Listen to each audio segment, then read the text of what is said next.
Hello friends, welcome to crack pieces. आज हम लोग झारखंड के जनजातीय विद्रोह के बारे में पढ़ेंगे। और जनजातीय विद्रोह में सबसे पहला विद्रोह कौन सा हुआ, क्यों हुआ, इसके कारण क्या थे, अंग्रेज़ों का प्रवेश कब हुआ और अंग्रेज़ यहाँ के जो जनजाति हैं उनका शोषण कैसे किए और कैसे यहाँ के लोग आक्रोशित हुए और उनके खिलाफ फिर विद्रोह करना शुरू किए। तो चलिए देखते हैं कि जनजातीय विद्रोह झारखंड में कैसे हो गए।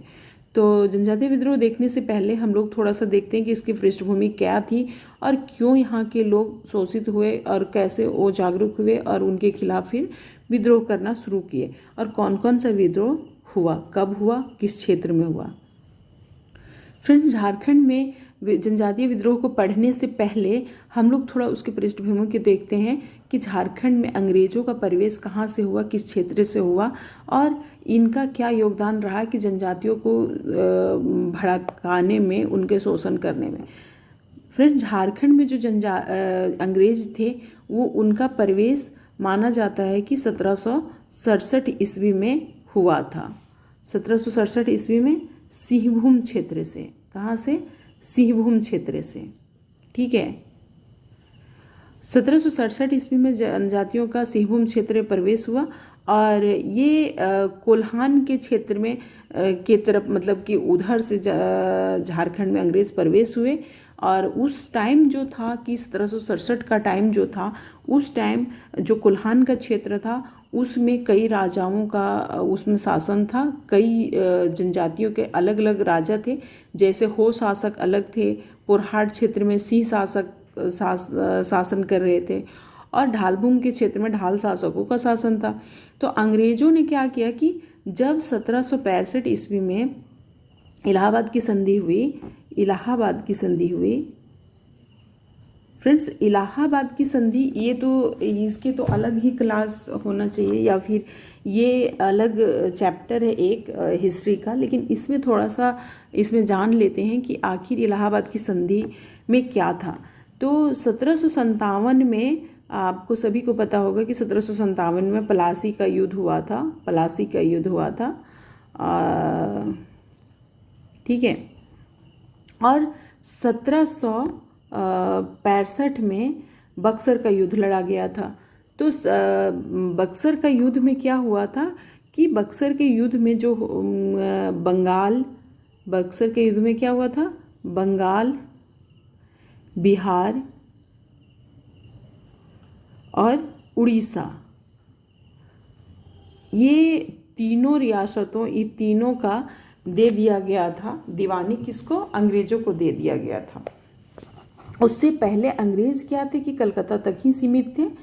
तो ये इन लोगों को बहुत बड़ा जीत था वो बक्सर के युद्ध में। अंग्रेजों को यहाँ पे पांव पसारने में बहुत बड़ा योगदान था। बक्सर का युद्ध था, उनके फेवर में था बक्सर का युद्ध। तो उसके बाद क्या हुआ कि जब इनको जीत वहाँ मिल गई तो इन लोगों ने क्या किया कि फिर अब अपना उस क्षेत्र में हर जगह फिर वो अपना पैर फैलाना शुरू कर दिया। ठीक है। 1760 ईस्वी में ही ईस्ट इंडिया कंपनी ने मिदनापुर क्षेत्र में अधिकार स्थापित कर लिया था, मिदनापुर का क्षेत्र में। लेकिन इनका ऑफिशियली जो झारखंड में प्रवेश था वो 1767 में माना जाता है। और 1765 के बाद उस समय जो मुग़ल शासक थे वो थे शाह आलम द्वितीय। ठीक है, 1765 के टाइम में। और फिर क्या हुआ, इन लोगों ने, अंग्रेज क्या किए कि जनवरी 1767 ईस्वी में क्या किया कि फर्गूसन को भेजा कि जाओ सिंहभूम के क्षेत्र में आक्रमण करो।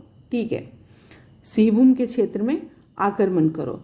और फिर अंग्रेजों ने क्या किया कि मार्च 1767 ईस्वी में घाटशिला के महल पर भी कब्जा कर लिया। एक तो सिंहभूम के क्षेत्र में आक्रमण किया, फिर घाटशिला के महल पर कब्जा कर लिया। 1767 में जगन्नाथ ढाल के नेतृत्व में अंग्रेजों के विरुद्ध क्या हुआ कि ढाल विद्रोह शुरू हुआ। और ये ढाल विद्रोह ही था झारखंड का पहला विद्रोह 1767 में। 1767 से 1777 तक ये विद्रोह चला, यानी 10 वर्ष तक चला। ठीक है, 10 वर्ष चला। इस टाइम क्या था कि जगन्नाथ ढाल के नेतृत्व में ढाल जितने भी ढाल लोग थे वो ढाल विद्रोह करना शुरू कर दिया। अंग्रेजों ने क्या किया कि जगन्नाथ ढाल का राजा जो राजा था वो उसका स्वीकार किया कि तुम ही राजा बने रहो, और जगन्नाथ ढाल ने क्या कि इसके बदले में सालाना 4000 रुपया कर देना स्वीकार किया।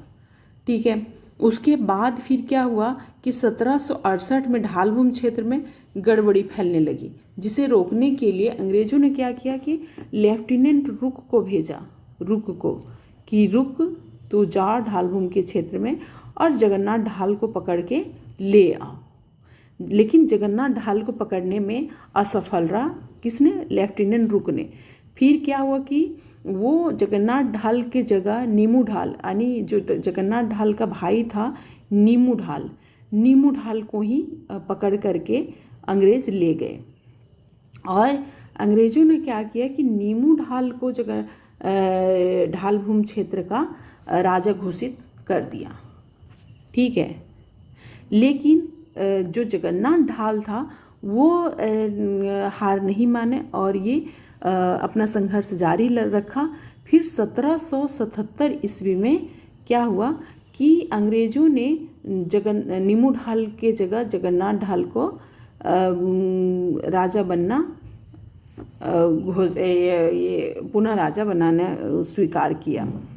ठीक है, अब पुनः राजा बनाना स्वीकार किया। फिर 1783 में क्या किया कि लेफ्टिनेंट रुक ने ढालभूमि क्षेत्र में सैनिक अभियान चलाया और 1800 तक आते आते 1800 में क्या किया कि जो कर था 4000 रुपया, 4000 के जगह 4267 रुपया कर दिया। ठीक है, तो ये था ढाल विद्रोह की पृष्ठभूमि और अंग्रेजों को झारखंड में प्रवेश। अब हम लोग थोड़ा डिटेल पढ़ेंगे अलग अलग विद्रोह के बारे में, ठीक ना फ्रेंड्स। झारखंड में जो अंग्रेजों के खिलाफ विद्रोह करने का जो कारण था उसमें कई तरह के कारण थे। अंग्रेज झारखंड के आदिवासियों के संस्कृति, उनके रहन सहन और उनके खान पान पे, उनके सभी चीज़ों पर हस्तक्षेप करना शुरू कर दिए थे, जिससे जनजातियों को ये खतरा होने लगा कि हमारी संस्कृति, हमारी सभ्यता खतरे में है, और जनजातीय विद्रोह का जन्म दिया। जनजातीय विद्रोह के कारणों को अगर विस्तृत तरीके से हम देखें तो क्या था कि प्राचीन काल से ही झारखंड के आदिवासी अपने प्रदेशों में आंतरिक स्वायत्तता की स्थिति में रह रहे थे, लेकिन अंग्रेजों ने अपना पूर्ण अधिकार स्थापित करने का प्रयास किया, जिसके कारण झारखंड के आदिवासियों में असंतोष की भावना उत्पन्न हो गई।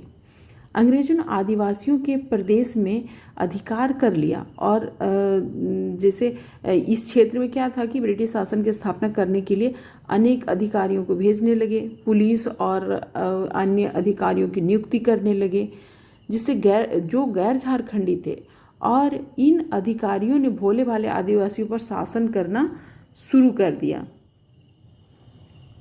इनके आर्थिक कारण भी थे कि जनजातीय शुरू से जंगलों पर निर्भर थे, अपनी आपूर्ति यहीं से करते थे, परंतु अंग्रेजों ने किसानों की ज़मीनों को जमींदारों को सौंप दिया और किसान पहले अपनी भूमि के स्वामी हुआ करते थे, वे अब उस भूमि में मजदूर बनकर रह गए मात्र।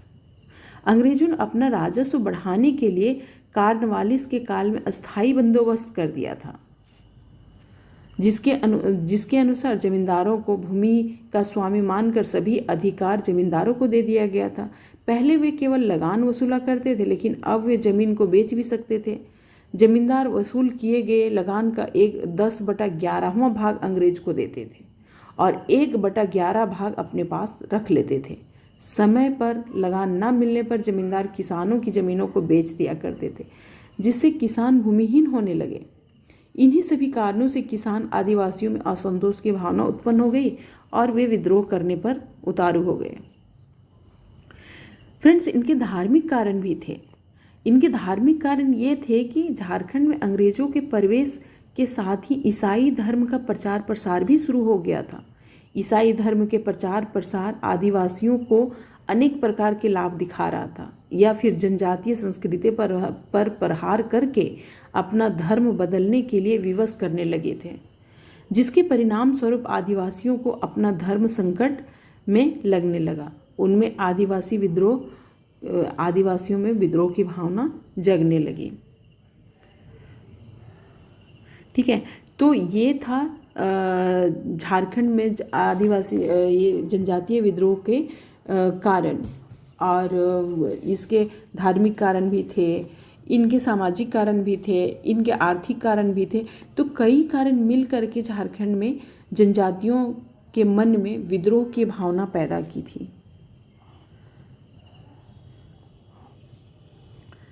अब हम लोग देखते हैं फ्रेंड्स कि झारखंड में जो विद्रोह हुए आदिवासियों, वो किस किस क्रम में हुए। तो जो पहला विद्रोह हुआ वो था, जनजातीय विद्रोह हुआ था, वो ढाल विद्रोह हुआ था। ढाल विद्रोह कब हुआ था? 1767 से 77 तक। ठीक है, ये 1767 से 77 तक विद्रोह हुआ। और ढाल विद्रोह का नेतृत्व ढाल भूमि के राजा जगन्नाथ ढाल कर रहे थे। और ढाल, इसका जो प्रमुख केंद्र था वो सिंहभूम का क्षेत्र था। अंग्रेजों ने जगन्नाथ ढाल को हटाकर नीमू ढाल को राजा बना दिया, क्योंकि जगन्नाथ ढाल एक स्वाभिमानी राजा था और अंग्रेजों को लगान देने में साफ मना कर दिया था। इसीलिए यह विद्रोह 10 वर्षों तक चला। अंततः 1777 ईस्वी में ढाल भूमि के राजा जगन्नाथ ढाल को बनना स्वीकार किया और विद्रोह शांत हो गए। ठीक है, और इस विद्रोह का दमन करने वाले जो थे लेफ्टिनेंट रुक थे और मार्गन थे। ये एक प्रश्न आ चुका है, रुक और मार्गन। ठीक है, ये तो हम लोग पहले भी पढ़ चुके कि सबसे पहला विद्रोह ढाल विद्रोह ही था और किन कारणों से ढाल विद्रोह हुआ झारखंड में।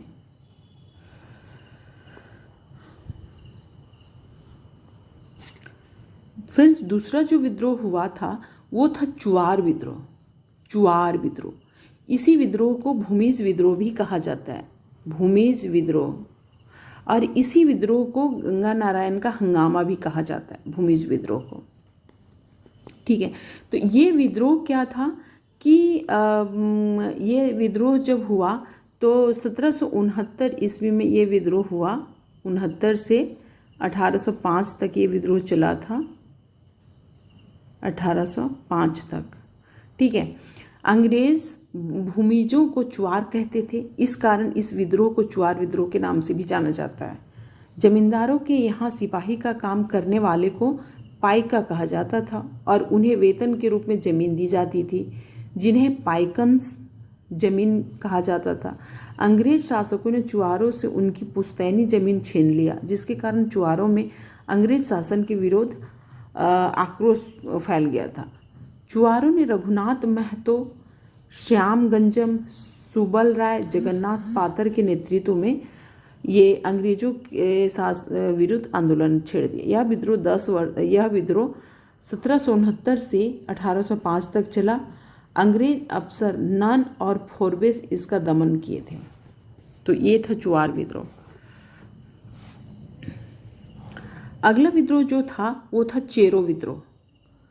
चेरो विद्रोह का शुरुआत कब हुआ था? तो ये विद्रोह रहा था 1770-71 में हुआ था। ये विद्रोह 70-71 में यह विद्रोह चेरो जनजाति द्वारा किया गया था। इस कारण इस विद्रोह को चेरो विद्रोह कहते हैं। और इसका जो नेतृत्व था वो पलामू के चेरो शासक चित्रजीत राय थे। कौन थे? चेरो वंशी शासक चित्रजीत राय। इस विद्रोह में गोपाल राय ने अंग्रेजों का साथ दिया ताकि वह अंग्रेजों की मदद से पलामू का राजा बन सके। पलामू के शासक चित्रजीत राय और उनके दीवान जयनाथ सिंह ने गोपाल राय का विरोध किया, परंतु अंग्रेज कैप्टन जैकब कैमक ने चेरो विद्रोहियों का दमन कर दिया। अंग्रेजों द्वारा पलामू पर अधिकार कर लिया गया और 1771 ईस्वी में गोपाल राय को पलामू का राजा घोषित कर दिया। उसके बाद चेरो विद्रोह समाप्त हो गया। 1770-71। ठीक है, अगला जो विद्रोह था वो था भोक्ता विद्रोह। भोक्ता विद्रोह क्या था? चेरो विद्रोह में असफलता के बाद पलामू के शासक चित्रजीत राय के दीवान जयनाथ सिंह, जो कि एक भोक्ता सरदार थे, ठीक है, चित्रजीत राय के दीवान थे जो जयनाथ सिंह, वो एक भोक्ता सरदार थे। भोक्ता जनजातियों के साथ मिलकर अंग्रेजों और गोपाल राय के विरुद्ध आंदोलन छेड़ा था। यही मतलब चेरो विद्रोह से ही जन्म हुआ भोक्ता विद्रोह का। जयनाथ सिंह ने क्या किया, अंग्रेजों को पलामू का किला सौंपने से इनकार कर दिया, परंतु अंग्रेज किसी भी कीमत पर पलामू किले पर अधिकार करना चाहते थे। अंग्रेजों ने लड़ाई छेड़ दी, जिसके बाद भोक्ता और चेरो ने मिलकर अंग्रेजों का मुकाबला किया, लेकिन दुर्भाग्यवश पलामू के शासक चित्रजीत राय के दीवान जयनाथ सिंह की पराजय हो गई और अंग्रेजों ने पलामू के किले पर अधिकार कर लिया। भोक्ता विद्रोह का दमन कौन कौन किया था, तो कैप्टन जैकब कैमक ने किया था। भोक्ता विद्रोह कुछ महीने तक ही चला था और ये कब हुआ था, 1771 ईस्वी में। चेरो विद्रोह 1770-71 ईस्वी में हुआ था।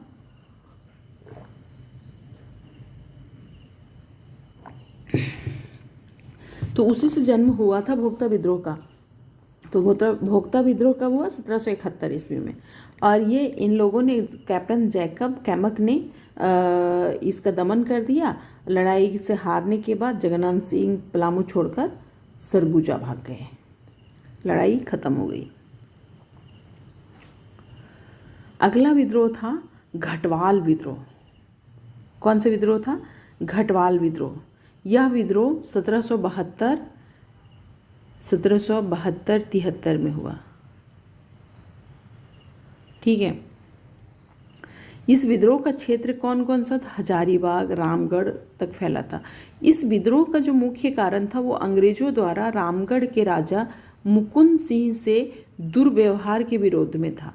रामगढ़ के राजा मुकुंद सिंह के राज्य पर जब उसके एक संबंधी तेज सिंह ने अपना अधिकार जताया, तब अंग्रेजों ने तेज सिंह का साथ दिया। मुकुंद सिंह को सत्ता से हटाकर बंदी बनाने की कोशिश की, परंतु बंदी बनने के डर से मुकुंद सिंह वहां से भाग गया। चूंकि घटवाल जनजाति रामगढ़ के राजा मुकुंद सिंह के काफ़ी वफादार थे, उन्होंने इस अपमान का बदला लेने के लिए मुकुंद सिंह के नेतृत्व में विद्रोह छेड़ दिया। इस विद्रोह का मुख्य बात यह थी कि इस विद्रोह से युद्ध जैसी स्थिति नहीं बनी। अंग्रेजों ने कैप्टन जैकब और कैमक की मदद से इस विद्रोह का शांतिपूर्वक दमन कर दिया। यह विद्रोह 1772-73 में ही समाप्त हो गया। अगला जो विद्रोह था वो था पहाड़िया विद्रोह। अगला विद्रोह था पहाड़िया विद्रोह। पहाड़िया विद्रोह क्या था कि पहाड़िया आदिवासी मुख्य रूप से पहाड़ों में निवास किया करती थी, परंतु वर्ष 1770 के आसपास उनके क्षेत्र में भारी अकाल की स्थिति आ गई। उन्हें जंगल छोड़कर मैदानी इलाके में आना पड़ा। इसके साथ ही मैदानी इलाकों में लूटपाट शुरू हो गया था। इसी समय क्लीवलैंड यहाँ अंग्रेजी कंपनी द्वारा नियुक्त किए गए थे। अंग्रेजी अफसर थे क्लीवलैंड। अंग्रेज अधिकारी क्लीवलैंड ने कुछ पहाड़िया सरदारों को अपने समर्थन में ले लिया और उन्हें हथियार चलाने का प्रशिक्षण देने लगे, परंतु पहाड़िया आदिवासियों ने क्लीवलैंड के इस प्रयास को कंपनी की साजिश समझा और पहाड़िया जनजातियों ने जगन्नाथ देव के नेतृत्व में आंदोलन छेड़ दिया। इसी समय कंपनी शासन का विरोध करते हुए सुल्तानाबाद में महेशपुर राज्य की रानी सर्वेश्वरी ने विद्रोह कर दिया। यह विद्रोह दामिनीय कोह के विद्रोह में था। अंग्रेजों ने सभी पहाड़िया आदिवासी की जमीनों को सरकारी संपत्ति घोषित करना शुरू कर दिया और अंग्रेजों ने रानी सर्वेश्वरी को बंदी बना लिया गया और भागलपुर जेल में बंद कर दिया गया, जिसके बाद 1807 में भागलपुर जेल में रानी सर्वेश्वरी की मृत्यु हो गई। इस तरह क्लीवलैंड वर्ष 1782 में पहाड़िया विद्रोह का दमन कर दिया गया।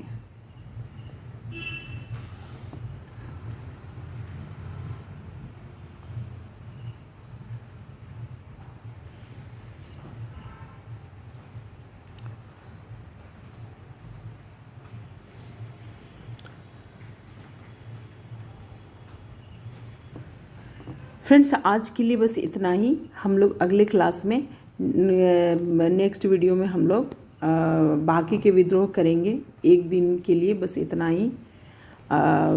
अगर वीडियो पसंद आए तो लाइक, शेयर और सब्सक्राइब ज़रूर करें। धन्यवाद।